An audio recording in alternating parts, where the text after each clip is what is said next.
To What's Up Wednesday. That's right. I take a current story and try to sift out some misinformation. All the current stories this week are about one thing, and it doesn't affect our everyday life. So, just like I did Medicaid last week in that big nasty bill, we're going to do the same thing with SNAP benefits and hunger. I'm Randi White, and I'm running to be your Congresswoman in Maryland's first district. And speaking of Maryland's first district, you may not know it or not, but we have a pretty large food insecurity problem and food deserts.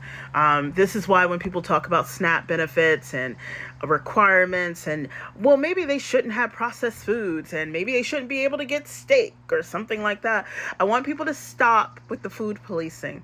Food deserts are the reason why we don't want to put too much of a what you putting in your cart. We don't, because as pediatricians have told people in the past, fed is best, right? There are some areas where they don't have the ability to go to Acme or Food Lion or Aldi or Walmart or any of those. They got the corner store. So if it's Chef Boyardee, it's Chef Boyardee, right? In Wycomico, Somerset, and Dorchester County, 1 in 4 kids suffers food insecurity. Now, that bill that was signed on July 4th that Andy Harris gave a full-throated love fest to, he helped slash SNAP benefits nationwide, stricter work requirements, smaller monthly amounts, and more red tape. Now, keep in mind, work requirements being super strict and weird, we'll get into that. But most people who get benefits are part of the working poor. They already work, and they already work hard. You understand? We have a problem, and the problem isn't necessarily with people not working the right jobs. It's businesses working people to the bone and not paying a living wage. We'll get into that a little bit later.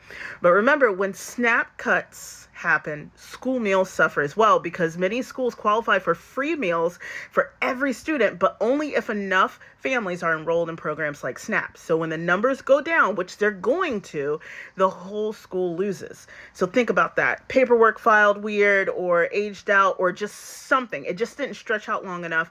All the kids lose access. Even if you're not enrolled in SNAP or Medicaid or anything like that, how much easier it is to just send your kid to school without, oh my gosh, I gotta rush and make their lunch or their breakfast. Da, da, da. They can just go, and they can go and eat and not have to worry about having a bill with the school. They can go and eat and just worry about school stuff. Remember, when the most vulnerable of us suffer, it never stops with them. It's a ripple effect. And we're going to go into details, including numbers, but it's all digestible, I promise. In next week's episode of I'm Running with Randi White, it airs at 10 a.m. next Monday on all your podcast streaming apps. And remember to check out this week's episode, which is a Meet Randi of sorts. It's available now. Hang out with our campaign this Friday in Salisbury at Rain Seafood 5:30 with the Wycomico County Democratic Central Committee, and I didn't make it again. It's longer than I wanted again. Y'all, we will talk later. Make sure you donate randy4md.com at Randi4md on all your socials.